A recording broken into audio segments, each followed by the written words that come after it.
వర్షం అందరం కలిసి చదువుకుంటాం. 250 పేజ్ నంబర్ 250 పాత నిబంధనలు 30వ అధ్యాయము 19వ వర్షం అందరం కలిసి చదువుకుంటాం.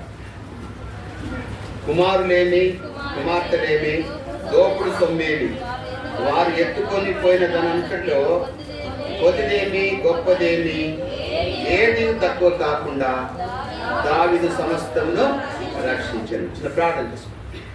మా ప్రేమ గల ప్రియపరిలో ఒక తండ్రి ప్రభువైన యేసుక్రీస్తు వారి నామమున స్తోత్రములు. ఇచ్చినటువంటి రక్షణ పాత్రను చేత పట్టుకొని క్రొత్త ఆకాశం క్రొత్త భూమి సృష్టించబడింది. నిత్యత్వంలో శాశ్వతము ఉండే పరలోక పట్టణంలో ఉండే అవకాశము, అక్కడ ఏడ్పు కానీ దుఃఖము కానీ బాధ కానీ లేకుండా చేసినటువంటి దేవుడవు, మాతో నివసించడానికి ఇష్టపడినటువంటి దేవుడు, సమస్తము క్రొత్తగా చేసిన అనుభవంలో ఆరాధించుంటుండగా ఘనత మహిమ ప్రభావాన్ని ఆరోపించుకుంటున్నాం. పరులు చేయవేయడానికి ముందు మమ్మల్ని మేము పరీక్షించుకొని జీవించటకు సహాయం చేయండి. అయ్యో ఇప్పుడు నన్ను కూడా మీ చేతులకు అప్పగించుకుంటుండగా విరగొట్టి నల్లగొట్టి శివచాటను మరుగుపరిచి మీ లేఖను బయలుపరిచి మాతో మాట్లాడమని వందనములు చెల్లిస్తూ ప్రభువైన యేసుక్రీస్తు నామమున ప్రార్థించి వేడుచున్నాం తండ్రి. మనకి ఇచ్చినటువంటి మోటో కార్డులో దావీదు సమస్తమును సంపాదించుకొనెను అని బ్రాకెట్లో ఉండి రక్షించుకొనెను అని ఉంటుంది. సార్వత్రిక సంఘవాక్యం సంపాదించుకొనెను దావీదు అనే మాటకు చూసినట్లయితే ఈ రోజుల్లో పడ్డ మానవుడు ఎంతో ప్రయాసపడతా ఉన్నాడు. గాలికై ప్రయాసపడినట్టు ఎంతో కష్టపడతా ఉన్నాడు. ఉదయం లేచింది మొదలుకొని పడుకొని రాత్రి వరకు విశ్రమం లేకుండా, విశ్రాంతి లేకుండా, నెమ్మది లేకుండా సంపాదన సంపాదన సంపాదన అనేది లేఖనంలో చూసినట్లయితే ఆ రోజుల్లో కూడా అంతే. ఆదికాండం 11వ అధ్యాయంలో కూడా మనకు తెలుసు, పేరు సంపాదించుకుందాము రండని పరిగెట్టినటువంటి వారిగా మనం చూస్తాం. బాబేలు గోపురం కట్టినప్పుడు. రెండవది యాకోబు పత్రిక 4వ అధ్యాయం 11వ వచనం మనం చూస్తాం. నేడైనను రేపైనను ఒకానొక దినమున ఒక సంవత్సరం ఉండి ఆ వ్యాపారం చేసి లాభము సంపాదించుకుందాం రండని చెప్పుకునే వారుగా చూస్తూ ఉంటున్నాం. మానవుని యొక్క ప్రయాసం అంతా కూడా ఈ లోకంలో సంపాదించుకోవడానికేనా, పేరు సంపాదించుకోవడానికేనా, ఈ లోకంలో జీవించడానికి కొరకేనా ప్రయాసపడతా ఉన్నది. అంత మాత్రమే కాదు, లూకా సువార్త 12:19 కూడా వ్యక్తి ఉన్నాడు, ధనవంతుడు. ఆ సంవత్సరము ధనము చాలా పండింది. పండినటువంటి ధనము తనకున్నటువంటి ఆ గోదాంలో ఆ రూమ్లు సరిపోతలేవు. వాటిని విప్పి విశాలంగా కట్టుకొని ధనము సమకూర్చుకొని సంవత్సరంకంతా కూడా జీవితకాలం అంతా కూడా సరిపోయే విధంగా సంపాదించుకున్నా అని ఇప్పుడు ఏమంటున్నాడు? ప్రాణమా తినుము త్రాగుము సుఖించుము, ఇదే నా జీవితము, సంపాదించుకోవడమేనా మానవ యొక్క బ్రతుకు? కానీ అన్ని సంపాదించుకుంటున్నాడు కానీ నిత్యత్వంలో ఉండే ఆ పరలోక తండ్రిని, పరలోక రాజ్యం ఉండడానికి ప్రయాసపడడం లేదు. ఎంత విచారం అండి! ఎన్నిసార్లు ఎన్ని సంవత్సరాలు దేవుడు మనలో నీకు నాకు ఇచ్చాడు. 2025వ సంవత్సరము నూతనమైనటువంటి సమస్తం నూతనమైనగా చేసిన దేవుడు రెండవదిగా నువ్వేమి సంపాదించుకుంటున్నావు? సంపాదించుకోవడం తప్పు కాదు, సంపాదించుకోవచ్చు.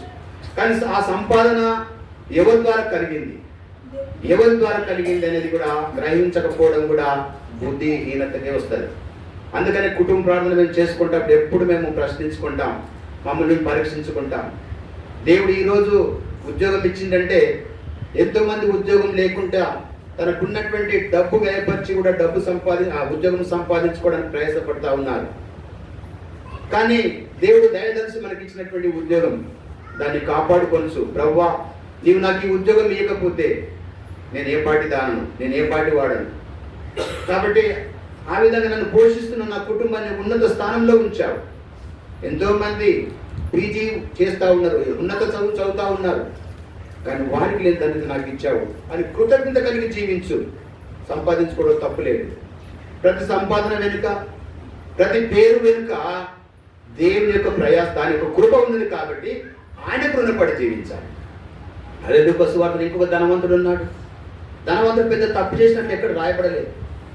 ప్రతిదినం సుఖపడుతూ బహుగా సుఖపడుతూ ఊదరంగు వస్త్రం ధరించుకున్నటువంటి వాడు.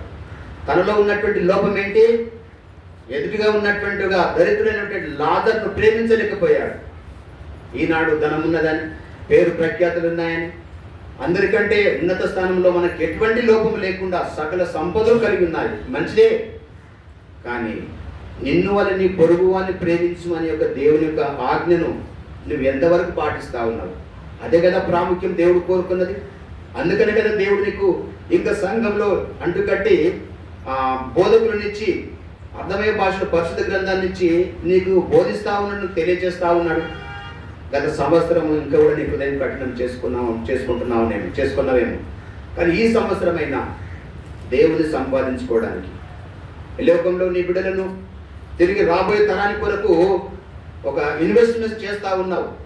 ₹1,00,000 ఎల్ఐసి నేను చేస్తే 20 సంవత్సరాలు అయిందంటే నాకు లేకపోయినా నా పిల్లల కొరకు ఆ డబ్బు వస్తుంది కదా, 2 లక్షలు వస్తాయి కదా అనుకుంటున్నాను. ఉన్నది డబ్బు కదా అని ఒక ప్లాట్ కొంటా ఉన్నావు. రాబోయే దినాల్లో అది రేటు పెరిగి ధర ఎక్కువైపోయి దేనికైనా పని వస్తుంది నా బిడ్డలు కానీ సంపాదించుకుంటున్నారు, మంచిదే. కానీ అదే తరుణంలో నువ్వేమనుకుంటున్నావు అంటే ఇదంతా నా ప్రయాసము, నా యొక్క శ్రమ, నేను కష్టపడ్డా అంటున్నావు. అది కాదు. చివరి కన్నటువంటి బిడ్డలను కూడా దేవుని దయ వల్ల నేను ఒక కుమారుని కన్నాను, దేవుని దయ వల్ల నాకు ఒక కుమార్తెనిచ్చాడని చెప్పగలుగుతున్నావా? అవ్వమ్మ చెప్పేది 4వ అధ్యాయంలో, ఇదిగో దేవుని దయ వల్ల నేను ఒక మనిషిని సంపాదించుకున్నాను. కాబట్టి యెషయా గ్రంథం 8వ అధ్యాయం 18వ వచనం అంటాడు, ఒక మాట అంటాడు, ఇదిగో నేను యెహోవా నాకు ఇచ్చిన పిల్లలను అంటారు. పుట్టినటువంటి పిల్లల విషయం దేవుడు నాకు ఇచ్చినటువంటి పిల్లలు అంటున్నావా? దేవుడు నాకు ఇచ్చినటువంటి సంవత్సరం ఇచ్చినటువంటి ఆయుష్, ఉదయం లేవగానే ప్రభువా ఊపిరి పీల్చుకోవడానికి ఊపిరినిచ్చావు, ఉనికినిచ్చావు, నాకు ఆయుష్నిచ్చావు అని మొట్టమొదటి నువ్వు చెప్తా ఉన్నావు. ఎంతమంది చెప్తా ఉంటున్నారు? కాబట్టి కృతజ్ఞత లేని సంపాదన, దేవుడు నాకు ఇచ్చినాడని చెప్పలేనట్టు కృతజ్ఞత లేని నీ జీవితము, నీ పలుకుబడి, నీ ఉద్యోగం అంతా కూడా వ్యర్థమే. దేవుని ద్వారా సంపాదించుకోవాలి. కాబట్టి ఇంకొక మాట అంటున్నాడు, చాలా మంది రోజుల్లో కూడా ఎట్లా ఉన్నారంటే సంపాదించుకోవడం ఒకటి కాదు, అక్రమంగా సంపాదించుకుంటున్నారు. ద్వితీయోపదేశ కాండంలో 5వ అధ్యాయంలో ఒక మాట అంటాడు, నీ పొరుగు వాళ్ళని దేని కూడా నువ్వు ఆశించకూడదు అంటాడు. ఎద్దును కానీ పొలం కానీ దేని కూడా నువ్వు ఆశించకూడదని అంటాడు. అయితే ఆశించకూడదని చెప్తున్నటువంటి ఆ మాటను చదువుతున్నాం, వింటున్నాం. కానీ మనం ఏం చేస్తున్నాం? ఆశ కలిగి ఉంటున్నాం. 2 పొలాలు ఒక దగ్గర ఉంటే ఒక వరం ఇద్దరి మధ్యన ఉండాలి, నడవడానికి రావాలి కదా, ఇది ఒక హద్దు అని పెట్టుకుంటే ఆ హద్దును చెరిపేసుకుంటున్నాం. జరుగుతలేవా ఈ రోజుల్లో కూడా? నష్టపరుస్తలేరా? నష్టపోతలేమా? నష్టపోతున్నాం. నాకు అంతవరకు ఉన్న భూమి అన్యాయంగా ఈ వరం దున్నేసినవని ఆ పంట కొరకు కొట్లాడే వాళ్ళు ఎంత సమాధానం లేకుండా చేసేవారు ఎంతమంది ఉన్నారు? ఎంతమంది అన్యాయం అయిపోతలేము మనం? ఎంతమంది మనసు మనం బాధ పెట్టలేరు అన్యాయస్తులు మనల్ని? అయినప్పటికీ దేవుని కొరకు పోల్చుకో. అదే విషయంలో రాజుల గ్రంథంలో ఒక వ్యక్తి ఉన్నాడు, నాబోతు అనే ఒక వ్యక్తి ఉన్నాడు. ఆయనకు ఒక ద్రాక్ష తోట ఉన్నది. అహాబు రాజు ఉన్నాడు. అహాబు రాజుకు ఆయన ధనవంతుడే, ఆయనకేం తప్పలేదు. కానీ దాని మీద కనబడ్డది, తన నగరకు ఆనుకున్నది కాబట్టి దాని మీద కనబడ్డది. అది నాకు ఇయ్యని అడిగాడు. నాపోతే ఏమన్నాడు? నేను ఇయ్యా, ఇది నా పిత్రార్జితం. ఆ ఒక్క మాట కలిగిపోయి పడుకున్నాడు. వచ్చింది భార్య యజబేలు వచ్చేసింది. ఎందు గురించి నీవు ఆ విధంగా విచారంగా ఉన్నావు? మంచం మీద మూతి మడుచుకొని పడుకున్నావు ఎందుకు అంటే, మన నగరుకు ఆనుకున్నటువంటి ద్రాక్ష తోటను నాబోతుకు అడిగితే దానికి బదులు ఇంకొకటి నీకు ఇస్తానంటే కూడా ఆయన ఇవ్వలేడు. అంటే ఇంత దానికే నువ్వు చింతతో ఉండి ముఖము చిన్నపుచ్చుకొని ఉన్నావా? తినకుండా పడుకున్నావా? లే, అదెంత పని అని ఇద్దరు అబద్ధం ఆడే వాళ్ళను సిద్ధం చేసి నాబోతు మీద అబద్ధ సాక్ష్యం పలికి అన్యాయంగా ఆయనను చంపించేసి నేరం మోపి నాబోతును చంపి ఆ ద్రాక్ష తోటను వశపరుచుకున్నాడు. మనకి ఇదంతా తెలిసినటువంటి వాడు. తర్వాత ఏమైంది? అన్యాయం చేసిన వాడు అన్యాయం అయిపోతాడు కదండి. ఏమైపోయింది? నాబోతు రక్తం కుక్కలు నాకినాయో ఒక్కనొక్క దినమున ఈ అహాబు రాజా నీ రక్తం కూడా కుక్కలు నాకుతాయంటాడు. యుద్ధం జరిగింది. రథంలో చనిపోతే రక్తం అంతా కారుతుంది. ఆ రథం తీసుకొచ్చి ఆ కొలంలో నీళ్ళలో కడుగుతున్నప్పుడు ఆ రక్తం పాత ఉండే కుక్కలు వచ్చి నాకుతాయి. ఏ కొలతతో కొలుస్తారో ఆ కొలతతో కొలవబడతా ఉంది. విశ్వాసమైనటువంటి మనం, దేవుని బిడ్డమైనటువంటి మనకు తగింది కాదు. అందుకని 2025 సంవత్సరం మరొకసారి దావీదు జీవితం దారి మనతో మాట్లాడుతూ ఉన్నాడు. సంపాదించుకుంటున్నావు, పేరు సంపాదించుకుంటున్నావు, డబ్బు సంపాదించుకుంటున్నావు, మంచిదే, దేవుడు వద్దంటలేడు.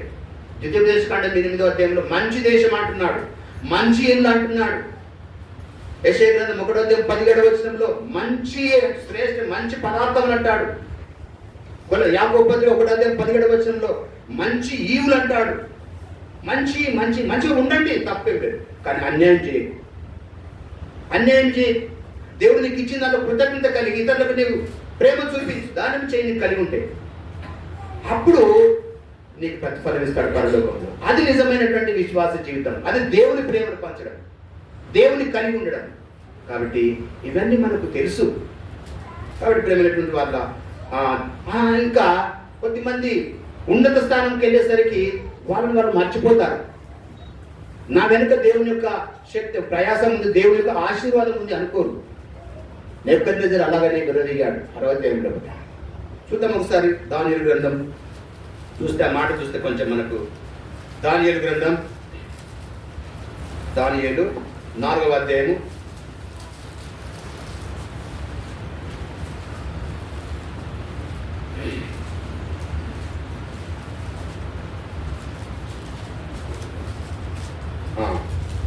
30వ వచనం, 4వ అధ్యాయం 30వ వచనం. రాజు బబులోనును ఈ మహావిశాల పట్టణమును నా బలాధికారమును నా ప్రభావ ఘనతను కనబర్చకై నా రాజధాని నగరముగా నేను కట్టించినది కాదా అని తనలో తాను అనుకునేను. చూడండి, నేను కాదా, నేను ప్రయాసపడలేదా? నేను ప్రయాసపడ్డా కదా. ఒక్కో సందర్భంలో ఆ విధంగా అనిపిస్తుంది, మనము బలహీనం అయిపోతాం. వేరే ప్రాంతంలో ఉన్నప్పుడు, విస్తారమైనటువంటి పరిచర్య భారం ఉన్నప్పుడు నేను కూడా సనిగాను.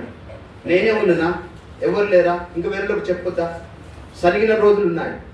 కానీ దేవుడు వాక్యం ద్వారా మాట్లాడినాడు, తప్పు నేను ఎన్నుకున్న దేని కొరకు, విధేయత చూపించిన వానికే దేవుడు పరిచర్య బాధ్యత అప్పచెప్తాడు. లోబడినటువంటి వానికే, దేవుడి మాట వినేవానికే దేవుడు పరిచర్య అప్పచెప్తాడు. వినే వాళ్ళకు మనం చెప్తాం, అంతే కదా. అలాంటి సనుగుడు గురుడు నీలో నాలో ఉన్నది. ఇది నేను అనుకున్నాడు, నేను కట్టించినటువంటి నగరం, నేను చేస్తున్నటువంటి పరిపాలన, ఇది నా యొక్క గొప్పతనం ద్వారా కాదా అనుకున్నాడు. ఏం జరిగింది? 31. రాజు నోట ఈ మాట ఉండగా ఆకాశం నుండి ఒక శబ్దం వచ్చెను. అదేంటి? రాజగు నెబుకద్నెజరు, ఇదే నీకు ప్రకటన, నీ రాజ్యము నీ యొద్ద నుండి తొలగిపోయేను అనుకున్నది తడు. నువ్వు విర్రవెత్తున్నావు, నా ప్రయాసం, నా జ్ఞానం, నా శక్తి యుక్తులు అని అనుకుంటున్నావు. నీ రాజ్యం తీసివేయబడుతుంది. అంత మాత్రమేగా నీవు ఎలాంటి వాడవుతావు అంటే, మనుషులు నిన్ను తరుముతారు, నీవు అడవి జంతువుల మధ్య నివాసం చేస్తావు, పశువుల వలె గడ్డి మేస్తావు. సర్వోన్నతుడకు దేవుడు మానవుల రాజ్యం పైన అధికారి అయి ఉండి తాను ఎవరికి తాను అనుగ్రహింపనిచ్చినో ఆ రాజ్యం నీకు వాళ్ళకిస్తాడు. ఇట్లు 7 కాలములు 7 సంవత్సరములు నీకు జరుగుతాయి. అది జరిగిందా లేదా? పశువు వల్ల గడ్డి మేసాడండి. కాబట్టి జాగ్రత్తగా దేవుని యొక్క హెచ్చరికలను మనం నిర్లక్ష్యం ఇంతే కదా అనుకుంటున్నామేమో. దేవుని యొక్క మాట బయటకు వచ్చినప్పుడు, మనకు తెలియజేసినప్పుడు ఎంతో భయం అనేది నిలబడి ఉండాలి, వణుకు అనేది నిలబడి ఉండాలి, ఒక మాట అన్నిక భయం ఉండాలి. అందుకని 2వ సమూయేలు గ్రంథం 7వ అధ్యాయంలో దావీదు రాజు అంటాడు కదా, అయ్యా ఇంతగా హెచ్చించుటకు నేనే పాటివాడను, నా కుటుంబము ఏ పాటివాడను. పౌలు గారు అంటాడు, నేను ఈ విధంగా ఉన్నానంటే నీ కృప, కృతజ్ఞత కలిగిన జీవితం అది. ఈయన విర్రవీగాడు. అంత మాత్రం హిజ్కియా కూడా అంతే కదండి.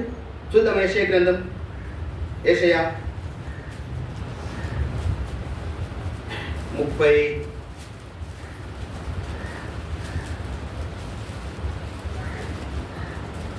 యెషయా ఎంతండి 39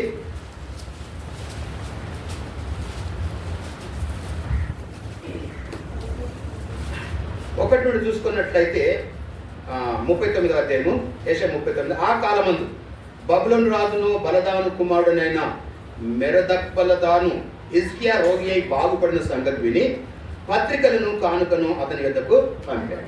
హిజ్కియా రోగి అయినప్పుడు నీవు మరణం అవుతావు కాబట్టి నీ ఇల్లు చక్కబెట్టుకో అని యెషయా ద్వారా హెచ్చరించినప్పుడు ఆయన గోడ తోటి తన ముఖం తిప్పుకొని ఏడ్చాడు. నీ పట్ల నేను యథార్థ హృదయుడనై ఎట్లా జీవించాను నీకు తెలుసు కదా ప్రభువా అని ఆయన ఏడ్చాడు. దేవుడు కనికరించి ఇంకో 15 సంవత్సరాలు ఆయుష్నిచ్చాడు. ఆయన బాగైందని, స్వస్థపరచబడాడని ఒక రాజు విన్నాడు. వినేటిదంటే కృతజ్ఞతగా ఆయన పరామర్శించడానికి కొన్ని కానుకలను, పత్రికలు పంపించాడు. నీ దేవుడు ఎంతో గొప్పవాడయ్యా, నిన్ను స్వస్థపరిచాడు.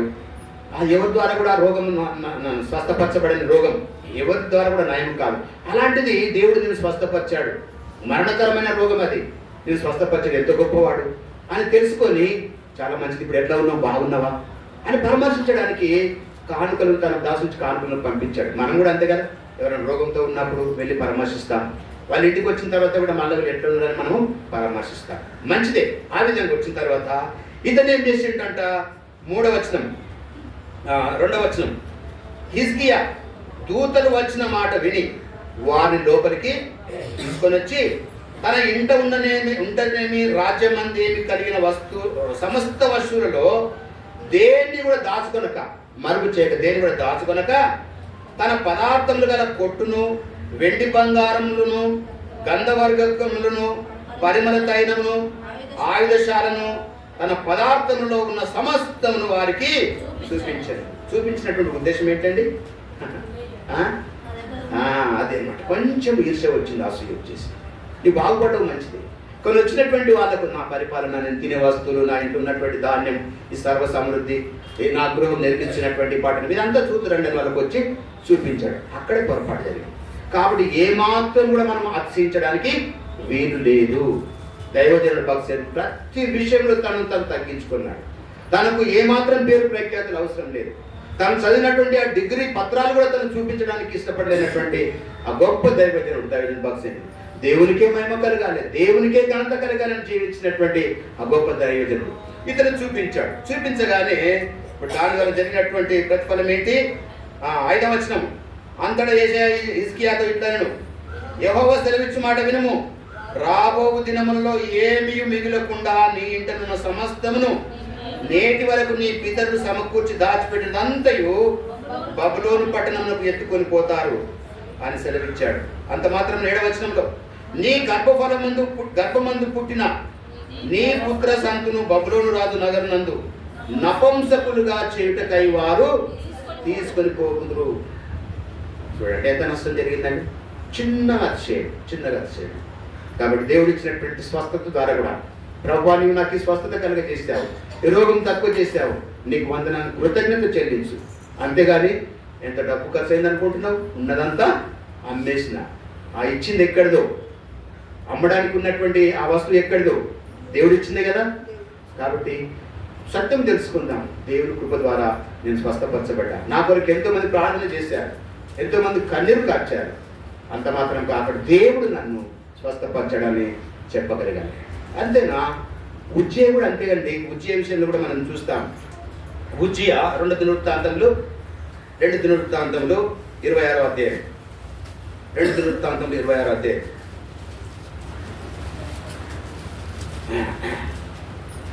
2 దినవృత్తాంతములు 26వ అధ్యాయము 3వ వచనం.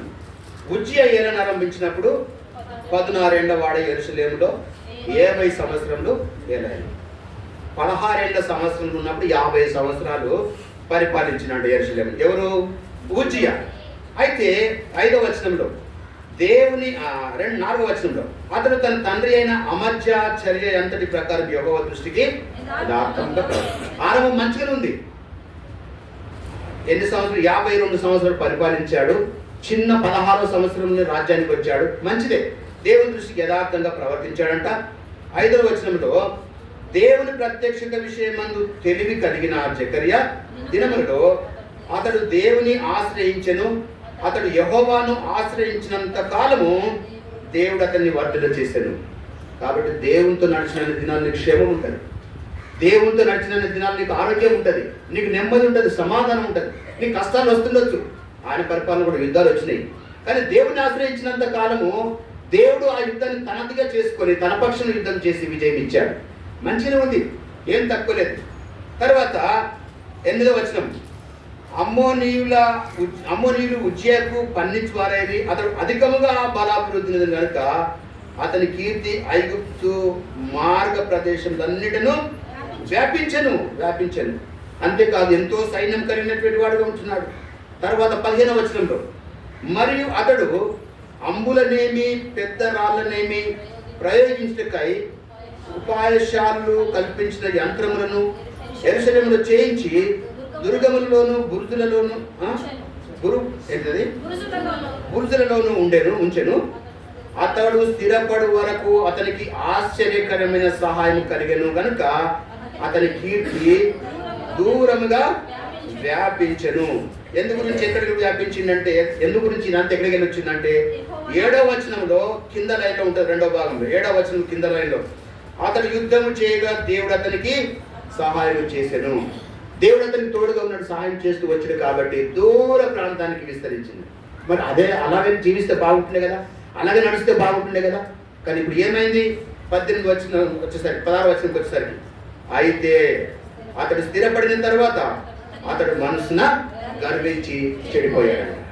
ఇది విశ్వాసికి తగింది కాదు. మనకు చెడిపోయాడు.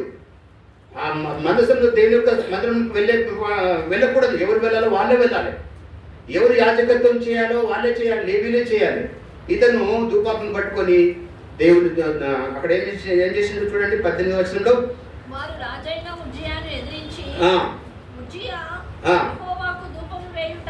యెహోవాకు ధూపం వేయుటకై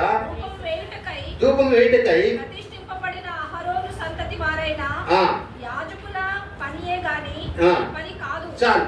ఇక్కడ చాలా మంది పొరపాటు పడి తప్పిపోవడానికి మరి శిక్ష పొందుకోవడానికి కారణం ఇదే. ఎవరు చేయవలసిన పని అదే చేయాలి. దీని ద్వారా ఒక గుణపాఠం నేర్చుకుంటున్నాం. హిజ్కియా ద్వారా ఒక గుణపాఠం నేర్చుకుంటున్నాం. అహాబు రాజు దగ్గర ద్వారా ఒక గుణపాఠం నేర్చుకుంటున్నాం. తర్వాత అన్యాయం అయిపోయినటువంటి నాబోతు ద్వారా కూడా ఒక గుణపాఠం నేర్చుకుంటున్నాం. అన్యాయము పాపము, ఏ న్యాయం జరిగినటువంటి ఆ నాబోతు అన్యాయం చేయబడినప్పటికీ తనకు దేవుడు న్యాయం చేశాడు. ఎవరైతే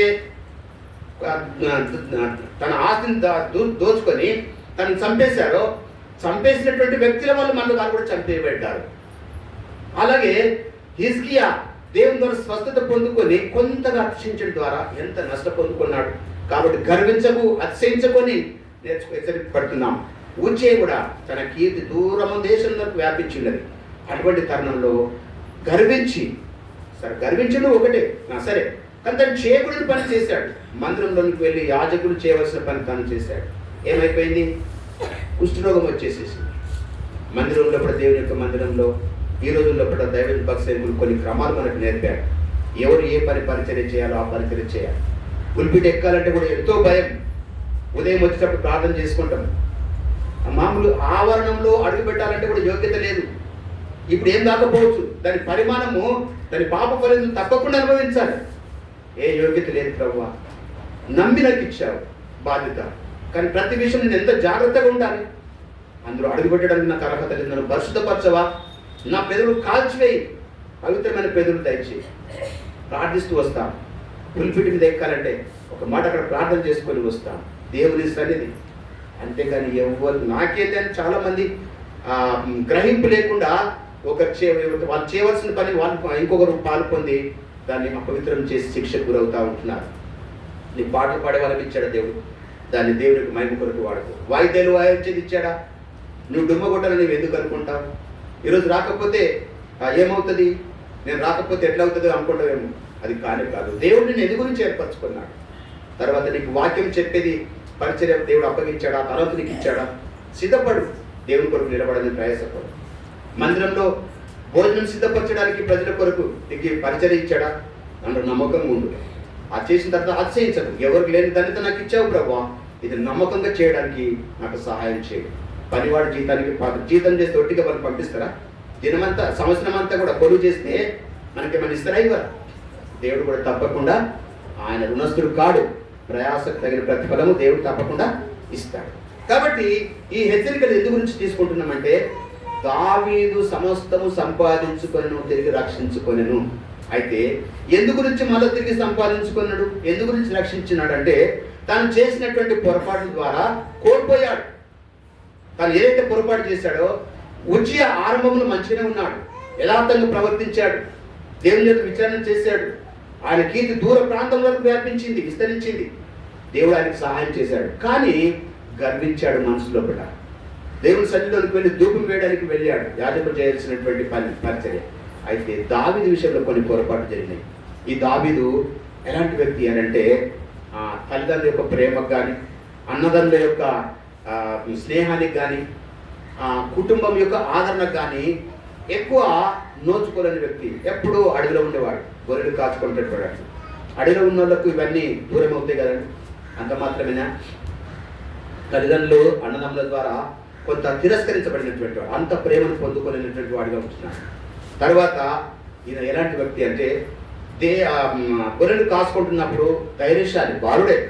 సింహము ఎలుగుబంటి వస్తే దాన్ని చంపి, గొర్రెను మేకపిల్లని తీసుకుపోతుంటే చంపి దాని నుండి విడిపించినటువంటి వ్యక్తి అంటే ధైర్యశాలి. అంత మాత్రమే కాదు, తల్లిదండ్రుల యొక్క మాట జవదాటని వాడు.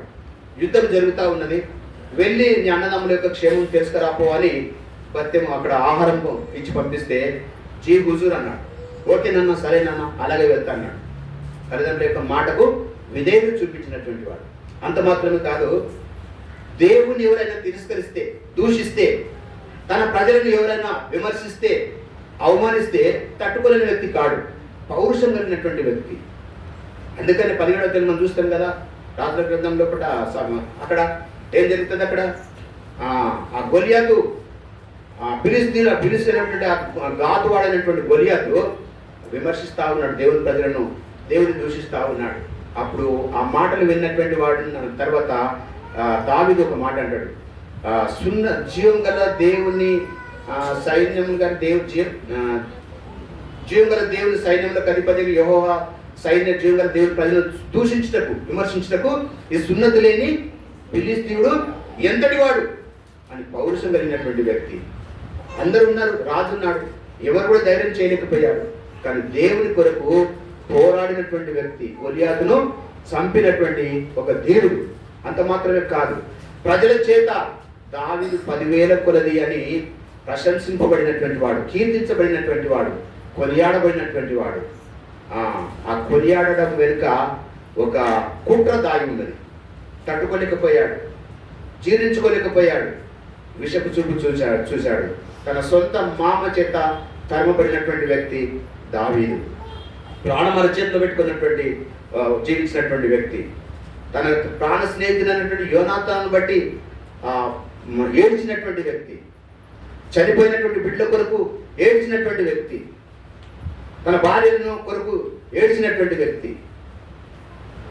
అంత మాత్రమే కాదు, దేవుని యొక్క మందిరమును ప్రేమించినటువంటి వ్యక్తి. నేనంటే అందమైనటువంటి మంచి ఇల్లు కట్టుకున్నాను, నా రాజనగర్ కట్టుకున్నాను, కానీ నా దేవునికి ఉండడానికి స్థలం లేదు, మందసం దేవుని యొక్క సరి ఉండడానికి స్థలం లేదని మందిరం కట్టాలని ఆశించినటువంటి వ్యక్తి. ఇన్ని క్వాలిటీస్ కలిగినటువంటి మంచి వ్యక్తి. ఆయన గురించి అపోస్తల కార్యం 13వ అధ్యాయంలో దావీదు నా ఇష్టానుసారుడైన మనుషుడు, అతడు నా కోరికలన్నీ కూడా నా ఇష్టం చొప్పున చేసేవాడు అని సాక్ష్యం పొందుకున్నటువంటి వ్యక్తి. మరి ఇటువంటి వ్యక్తికి ఎందు గురించి నష్టపోవాల్సి వచ్చింది? ఎందు గురించి ఈయన ఉన్నది కోల్పోయాడు? తనకున్నటువంటి సంపద, తన 2 భార్యలు, పిల్లల్ని ఎందుకు ఈ అమోరీయులు తీసుకొని వెళ్ళారు? ఏం జరిగింది చూద్దామా? ఒక 5 నిమిషాల్లో మనం ముగించేసుకుందాం రండి. 1 సమూయేలు గ్రంథానికి వద్దాం. ఎక్కడ తప్పు జరిగింది దావీదు జీవితంలో?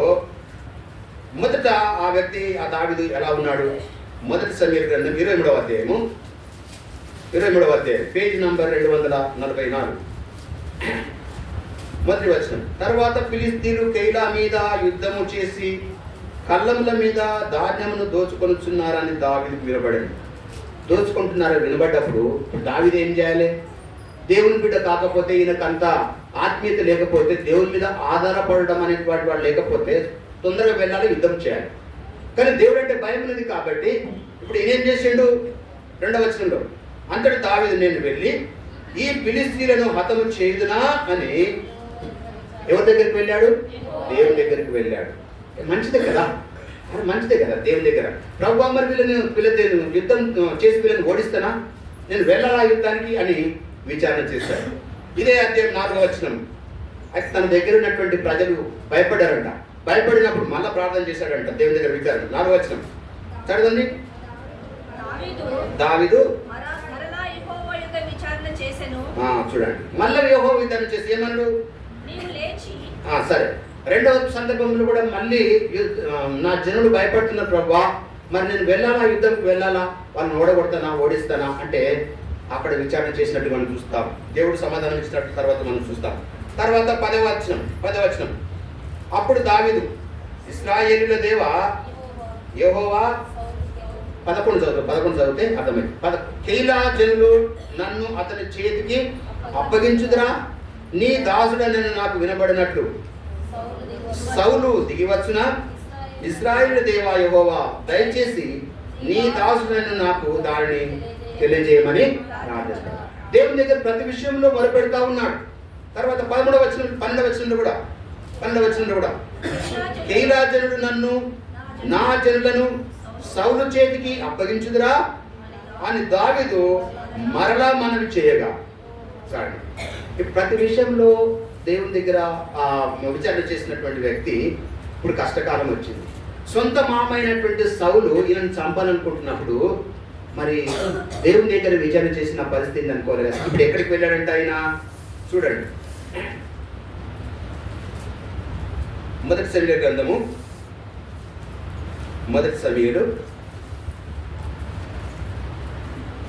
21వ అధ్యాయము 10వ వచనం. అంతటి దావీదు సౌలునకు భయపడినందున ఆ దినమున లేచి పారిపోయి గాతు రాజైన ఆకీషు వద్దకు వచ్చాడు. ఈ గాతు రాజు ఎవరు? ఫిలిష్తీయుడు. 17వ అధ్యాయంలో చూస్తే మనకు తెలుస్తుంది. ఒక్కసారి చూద్దామా? 17వ అధ్యాయం మొదటి సమూయేలు 17వ అధ్యాయం 4వ వచనం, మొదటి వర్షం. 17వ అధ్యాయం 4వ వచనం. చాలు. ఈ గొల్లియాతు గాతువాడు, ఫిలిష్తీయుడు అనమాట. ఈ రాజు కూడా ఆకీషు రాజు ఎవరు? ఫిలిష్తీయుడు, గాతువాడు. ఫిలిష్తీయులు ఎవరు? ఇశ్రాయేలులకు శత్రువులు. ఇప్పుడు దావీదు ఎవరి దగ్గరికి వెళ్ళిండు? శత్రు దగ్గరికి వెళ్ళాడు, ఫిలిష్తీయుల దగ్గరికి. ఎవరి దగ్గరికి రావాలి? ఇంతకుముందు ఎవరి దగ్గర విచారణ చేశాడు? దేవుని దగ్గర విచారణ చేశాడు. మరి ఆయన ఆశ్రయం పొందుకోవాల్సినటువంటి వ్యక్తి ఇప్పుడు ఎవరి దగ్గరికి వెళ్ళాడు? శత్రు దగ్గరికి వెళ్ళాడు. వెళ్ళినప్పుడు ఆ ఫిలిష్తీయులు గుర్తుపట్టి, ఓ రాజా, ఓ ఆకీషు రాజా, ఈయన ఎవరు అనుకుంటున్నావు? మన సైన్యానికి పెద్దవాడు కదా గొల్లియాతు.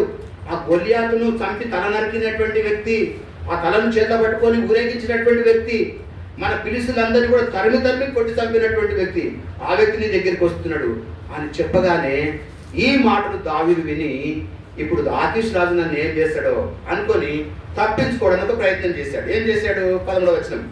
కాబట్టి దావీదు వారి యొక్క తన చర్య మార్చుకొని వెర్రివాని వలె నటించుతూ ద్వారపు తలుపుల మీద గీతలు గీచు భూమి తన గడ్డం మీద కారణిస్తూ ఉండెను.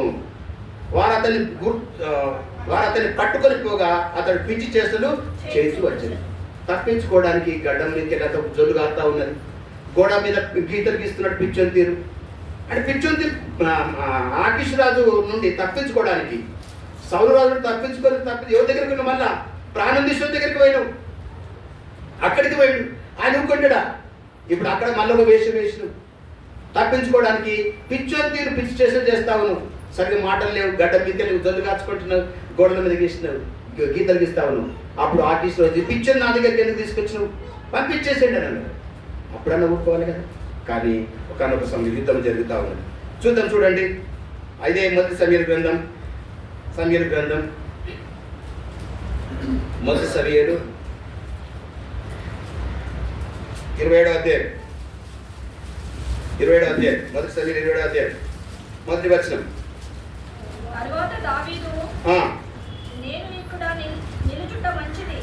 మంచిది కాదు, ఏదో ఒక దినమున నేను సౌలు చేత నాశనమగుదును. చూసారా? నేను ఇప్పుడు ఇక్కడ ఉంటే మంచిది కాదు, ఏదో ఒక దినం నేను నా ప్రాణము సౌలు తీస్తాడు, చంపేస్తాడు.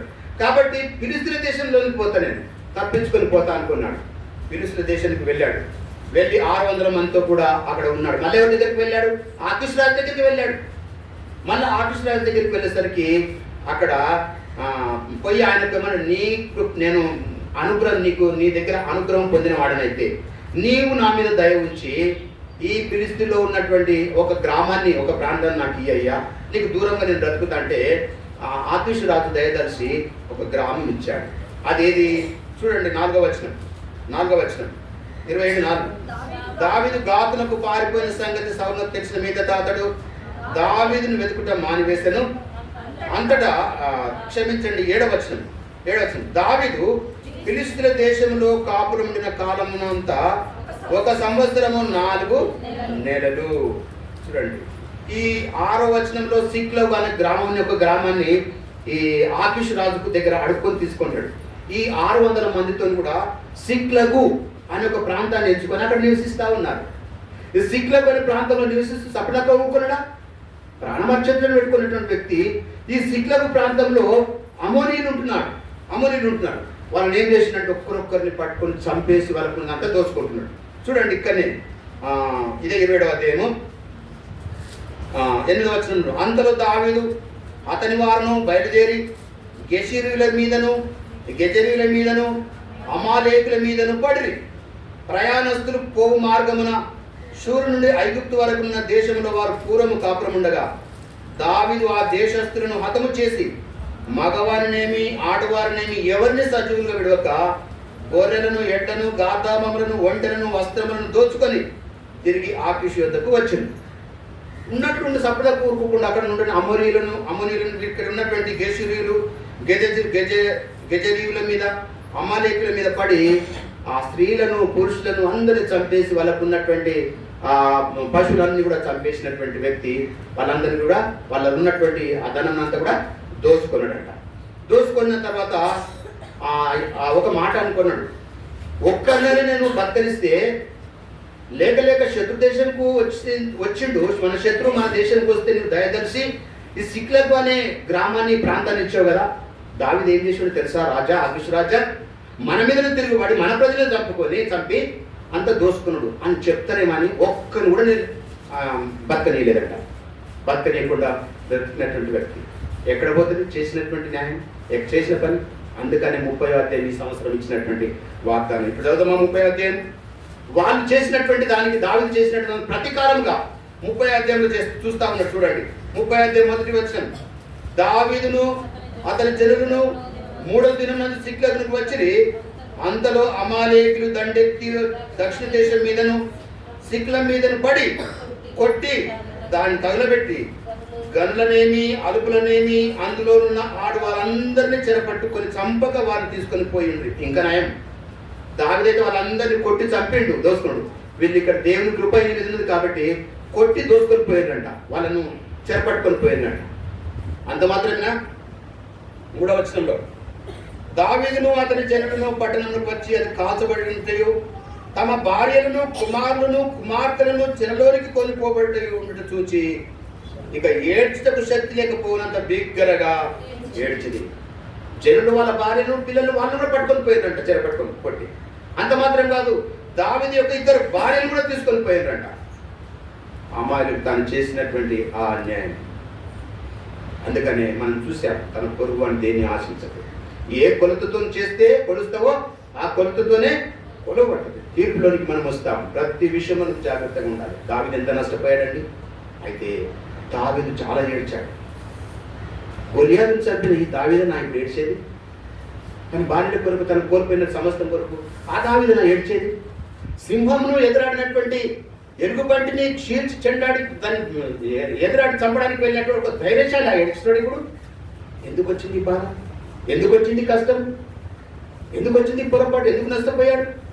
తన కట్టుకున్నటువంటి, ప్రేమించినటువంటి 2 భార్యలు అభిగయులు వీళ్ళని ఎందుకు గురించి తీసుకొని పోయింది? వాళ్ళు దేవుని దగ్గర విచారణ చేశాడు, వెళ్ళాలా వద్దా?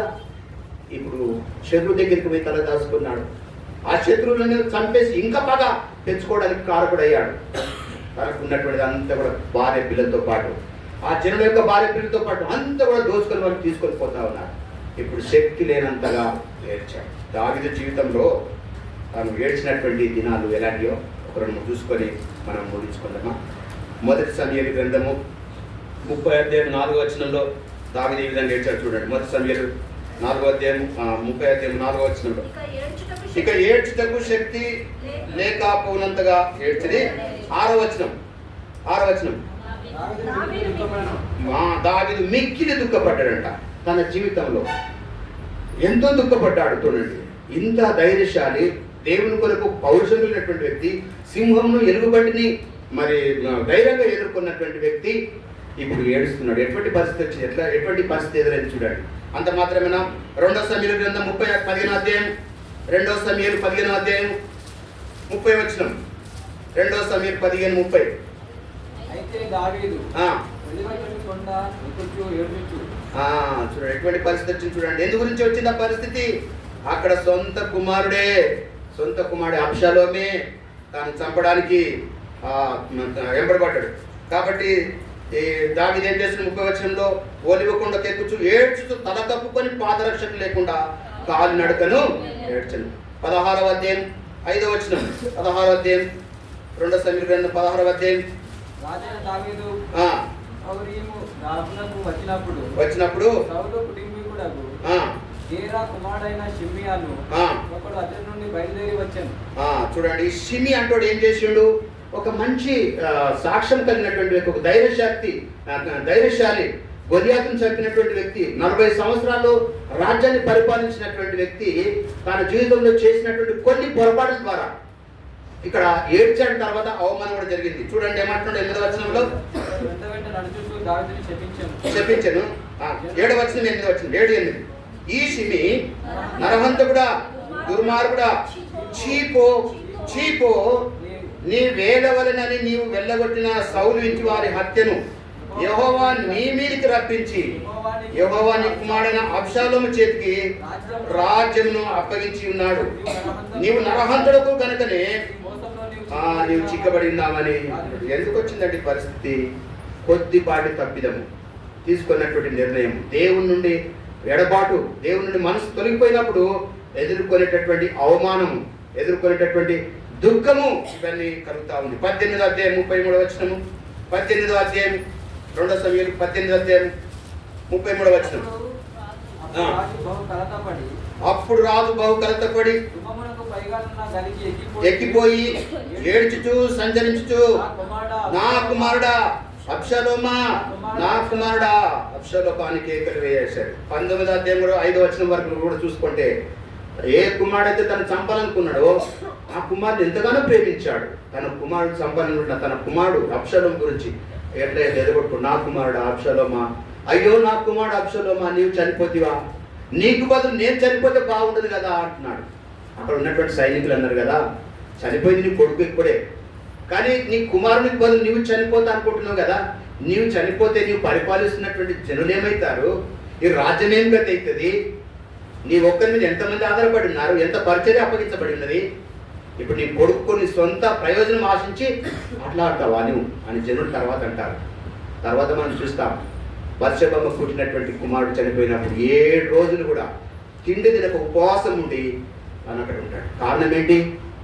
మొదటిది శత్రువును ఆశించాడు, రెండవది చేయకూడని తప్పు చేశాడు బత్షెబమ్మ విషయంలో, చేయకూడని తప్పు పని చేశాడు బత్షెబమ్మ విషయంలో, పాపం చేసి ఆ శిక్షకు గురయ్యాడు. మూడవది శత్రువు తరదాసుకున్నటువంటి ఆ సమయంలో దేవుడు ఎవరినైతే తాను క్షమించాడు, యుద్ధానికి వెళ్ళేటప్పుడు ఒకరోజు సైన్యాన్ని లెక్కించాడు.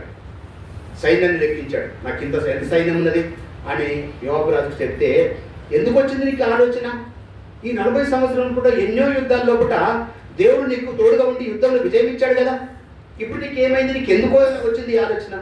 వినలేడు. 3 శిక్షలు పెట్టాడు దేవుడు. అంటే ఇవన్నీ ఓవరాల్గా మనము ఓవరాల్గా చూసుకుంటే ఏం ఆలోచిస్తున్నాం, ఏం గమనిస్తున్నాం, ఏం అర్థమవుతుంది మనకంటే, ఒక వ్యక్తి రక్షించబడిన తర్వాత, దేవునితో నడిచిన తర్వాత ఆరంభం బాగానే ఉన్నది, కానీ రాను తను ఎదిగిన తర్వాత కొన్ని సందర్భాల్లో తప్పిపోతా ఉన్నాడు మానవుడు అని చూస్తా ఉన్నాం. దావీదు అలాగే తప్పిపోయాడు. అయితే చదివినటువంటి మాట, తప్పిపోయినప్పటికీ ఒక పశ్చాత్తాపం అనేది అవసరం. దేవుడు ఒక అవకాశం ఇస్తాడు నువ్వు మానవ మనసు పొందడానికి, తిరిగి రావడానికి ఒక అవకాశం ఇస్తాడు, పశ్చాత్తాపడడానికి, క్షమాపణ పెట్టుకోవడానికి దేవుడు ఒక అవకాశం ఇస్తాడు. ఆ సమయంలో నీవు క్షమాపణ పెట్టుకోవాలి, ఆ సమయంలో నీవు పశ్చాత్తాపడాలి. చివరిగా 30వ అధ్యాయం 1 సమూయేలు గ్రంథం, దావీదు అదే పని చేశాడు. ఏం చేశాడు? 30వ అధ్యాయము 8వ వచనం, నేను ఈ దండును తరిమిన యెడల దానికి కలిసి పొందునా అని యెహోవా యొద్ద దావీదు విచారణ చేయగా. ఇప్పుడు తిరిగి దేవుని దగ్గరికి వచ్చాడు. ప్రభువా, నా బిడ్డలను కోల్పోయాను, నా భార్యను కోల్పోయాను, నా సమస్తం వాళ్ళు నిలబట్టుకొని పోయారు. అంత మాత్రం కాదు, నా దగ్గర 600 మంది వారి భార్యలను వారి పిల్లలను తీసుకొని వెళ్ళారు. ఇప్పుడు వాళ్ళు నన్ను కొట్టి చంపేటట్లు ఉన్నారు. ఏం పరిస్థితి వచ్చింది? నేను చేసినటువంటి పొరపాట్లు కదా కొన్ని పొరపాటు వాళ్ళు. ఇప్పుడు మళ్ళీ నీ దగ్గరికి వస్తున్నా అని విచారణ చేశాడు. నేను తరముదనా? తిరిగి నేను తెచ్చుకోగలుగుతానా అంటే, నువ్వు వెళ్ళు, పోయి తెచ్చుకుంటావు అన్నప్పుడు తిరిగి ఆ సమయంలో ఆయన వెళ్ళి దావీదు సమస్తమును సంపాదించుకొని రక్షించనని ఈ సంవత్సరం యొక్క వాగ్దానం. దేవుని కొరకు జీవిస్తే జరుగుతాయి పొరపాట్లు, నష్టపోతాం. యోసేపు ఏం అన్యాయం చేసిందని చెరసాలలో వేయబడ్డాడు. ఎవరికైనా ఏమైనా అన్యాయం చేశాడా? తన అమ్ములకు కానీ తన తల్లిదండ్రులకు కానీ ఏమైనా అన్యాయం చేశాడా? ఏమైనా నేరం చేశాడా? ఏం చేయలేడు. విశ్వాసంగా నువ్వు అన్యాయంగా నిన్ను ఎవరైనా నిందిస్తున్నారా? నిన్ను ఎవరైనా బాధ పెడుతున్నారా? ఒకవేళ నీ వారి చేతనే నువ్వు ఏ విధంగా అన్యాయం అయిపోతున్నావా? సౌలును గుర్తు తెచ్చుకో. పౌలు గారు ఏం అన్యాయం చేసిండని దేవుని కొరకు నిలబడి సువార్త చేస్తే, దేవుని యొక్క సువార్తను ప్రకటిస్తే చెరసాలలో వేయలేరా? అంత మాత్రమేనా? పేతురు కూడా చెరసాలలో వేయలేరా? అపొస్తలుల కార్యం మనం చూడమా? వాళ్ళు ఏమైనా తప్పు చేశారా? మంచిని ప్రకటించారు, దేవుని లోకానికి చాటు చెప్పారు, పరిచయం చేశారు. దేవుని కొరకు నిలబడితే అన్యాయం అయిపోతారు. క్రైస్తవం జీవితం ఎలాంటిదంటే, ఒక ప్రవృత్తి కరిగిపోతూ ఇతరులకు వెలిగిస్తుందో అలాంటిది క్రైస్తవం యొక్క జీవితం. క్రైస్తవుని జీవితం ఎలాంటిదంటే, తాను నష్టపోతూ, తాను బాధపడుతూ, తాను సర్వం కోల్పోతూ ఇతరులకు సహాయం చేసేవాడే క్రైస్తవుడు. ఆ మార్గంలో నీవు నేను ఉండాలి. ఇవన్నీ వింటున్నటువంటి నీవు పెడచెలో పెడుతున్నావు. కానీ అన్యాయం చేస్తే, దేవుని సన్నిధిని తొలగిపోతే, దేవుని దగ్గర విచారణ చేయకపోతే, దేవుని మీద ఆధారపడకపోతే, ఉజ్జియా ఆశీర్వదించబడ్డాడు, పేరు ప్రఖ్యాతులు పొందుకున్నాడు, గర్వించాడు, దేవునికి దూరం, దేవుని నుండి మనసు తొలగిపోయింది. హిజ్కియా కూడా అంతే, స్వస్థపరచబడ్డాడు, తన ప్రార్థన విన్నాడు దేవుడు. కానీ ఆఖరికి ఏమైపోయిందంటే, తాను కొంతవరకు అతిశయించాడు. ఆ విధంగా మనం నెబుకద్నెజరు నా పట్టణం నేను కట్టించినటువంటి నగరం అని రవిగాడు. నోటి నుండి ఆ మాట రాగానే దేవుడు మాట్లాడాడు. నీ 7 సంవత్సరాలు వెంట్రుకలు పెరుగుతాయి, నువ్వు పశువు అయిపోతావు, పశువు తిరిగి గడ్డి మేస్తావు, వానకు నాంతావు, ఎండకు ఎండుతావు, మంచుకు తడిసిపోతావు, మనుషుల్లో నుండి పశువు అయిపోతావు, దూరం అయిపోతావు. జరిగిందా లేదండి? ఇవన్నీ విన్న తర్వాత నీకు భయం కలుగుతుందా లేదా? భయపడుతున్నావు. ఎంతవరకు భయపడుతున్నావు? పరీక్షించుకో. దావీదు, అయ్యో ప్రభువా, నీ యుద్ధకు విచారణ చేసినప్పుడు నా పక్షం నీ యుద్ధం చేసి నాకు విజయం ఇచ్చావే, కానీ ఇప్పుడు నీ నుండి తొలగిపోయింది నా మనసు, నీకు దూరస్తున్నయ్యాను. ఇప్పుడు అపజయం పొందుకుంటున్నాను, ఏడ్పే నాకు మిగిలింది, అవమానమే నాకు మిగిలింది. నా అన్న వాళ్ళు, నేను ప్రేమించే వారు అందరికీ దూరస్తున్న అయిపోయాను. ప్రభువా, ఇప్పుడు నీవే దిక్కు అని విచారణ చేశాడు. దేవుడు తిరిగి ఆయనకు సమకూర్చి ఇచ్చాడు. కాబట్టి 51వ కీర్తన 12వ వచనంలో దావీదు రాజు అంటాడు, ప్రభువా, నాకు రక్షణానందం మరలా పుట్టించవా, కలిగించవా అని అంటాడు. ఆ విధంగా వాళ్ళ యుద్ధకు వచ్చినటువంటి మనం పరీక్షించుకుందాం. దావీదు కోల్పోయిన సమస్తం తిరిగి సంపాదించుకున్నాడు. దేని చేత? తిరిగి దేవుని దగ్గరికి రావడం చేత, పశ్చాత్తాప పడడం ద్వారా. మనం కూడా 2024 సంవత్సరం అంతటా కూడా మనది కాందాన్ని ఆశించి, పొరుగు వారికి ఆశించి మరి అన్యాయంగా మూట కట్టుకున్నామేమో. దేవుడు నిన్ను ఆశీర్వదించి ఉన్నత స్థలంలో తలగా నియమించినటువంటి సందర్భంలో, అది పరిచర్య విషయంలో కానీ, భౌతికంగా నీకు ఇచ్చిన ఉద్యోగ విషయంలో కానీ, లేకపోతే నీవు ప్రయాసపడి ఏది సంపాదించుకుంటున్నావు అదంతా కూడా ఇది నా వలన, నా ప్రయాసం వల్ల, నా కష్టం వల్ల అనుకున్నాము. అది కాదండి. దేవుడు అది నేర్చుకోడు. ఇది ఎంత నీ దయ వల్ల అనుకుంటున్నా, దయ వల్ల అని ఎప్పుడైతే అంటావో, ఎప్పుడైతే కృతజ్ఞత నీవు కలిగి ఉంటావో, దేవుడు ఇంకా హెచ్చిస్తాడు. కాబట్టి రక్షణ మరలా కలిగించవా అంటాడు. యెషయా 57వ అధ్యాయం క్షమించండి, గలతీ 6వ అధ్యాయం 2 మాటలు. గలతీ 6వ అధ్యాయం 1వ వచనం. గలతీలకు రాసిన పత్రిక 6వ అధ్యాయం 1వ వచనం.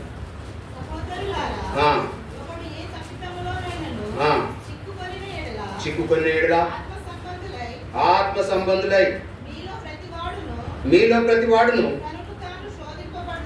తనను తాను శోధింపబడునేమో అని తన విషయమై చూసుకోవాలి. చూడండి, దావీదుకు జరిగింది నాకు కూడా జరుగుతుంది ప్రభువా. దావీదు ఆ విధంగా తప్పిపోయాడు, సమస్తం కోల్పోయాడు. నేను కూడా తప్పిపోతానేమో. నేను కూడా బలహీనుడే కదా అని తప్పిపోతానేమో అని శోధించుకోవాలి, మనం శోధించుకోవాలి. అందుకని దేవుడు ఇచ్చినటువంటి అవకాశం. దావీదులో 51:12 రక్షణానందం మరలా పుట్టించుకున్నాడు. తర్వాత ప్రకటన గ్రంథం 2వ అధ్యాయం 4-5 వచనాల్లో మొదట నీకు ఉన్నటువంటి ప్రేమ నువ్వు మర్చిపోతుంది, ఆయనను నీకు ఒక అవకాశం ఇస్తున్నాను, తిరిగి నువ్వు మారు మనసు పొందుతోనే సరే అంటాడు. ఆ సంఘానికి ఎగసి సంఘానికి ఇచ్చినటువంటి ఆ మాట దావీదు తిరిగి ఆయన దగ్గరికి వచ్చాడు, దేవుని దగ్గరికి వచ్చాడు, తిరిగి సంపాదించుకోగలిగాడు, రక్షించుకోగలిగాడు. మనం కూడా వాళ్ళ దగ్గరికి వచ్చినటువంటి మనం ఈ వాక్యం ద్వారా పరీక్షించుకొని సరి చేయబడి తిరిగి ఏదైతే కోల్పోయామో నష్టపోయామో అవి తిరిగి సంపాదించుకొని రక్షించుకునే వారంగా ఉందాం. మొదటి కొరింథీయులకు 11వ అధ్యాయము 31-32 వచనం. 31-32 11వ అధ్యాయం అందరం కలిసి. మొదటి కొరింథీయులకు 11వ అధ్యాయం 31-32 వచనం. అయితే మనలను మనమే విమర్శించుకొనిన ఎడల తీర్పు పొందకపోదుము. మనము తీర్పు పొందిన ఎడల లోకముతో పాటు మనకు శిక్షావిధి కలుగుకున్నట్టు ప్రభువు చేత శిక్షింపబడుచున్నాము. శిక్ష మనకు అవసరం కాబట్టి నష్టపోయాలేమో, దేవుని దుఃఖపెట్టాలేమో. దావీదుతో మాట్లాడినటువంటి దేవుడు దావీదుకు తోడైన తిరిగి సమస్తము సంపాదించుకోవడానికి సమకూర్చుకోవడానికి ఇచ్చినటువంటి అవకాశము. రెండు మోకాళ్ళ మీద కొద్ది మనం పరీక్షించుకుందాం. మనల్ని మనమే విమర్శించుకొని ఎడల విమర్శించుకోవాలి, పరీక్షించుకోవాలి. విమర్శించుకోనకుండా అందరూ పాల్గొంటే బలహీనం అవుతాం.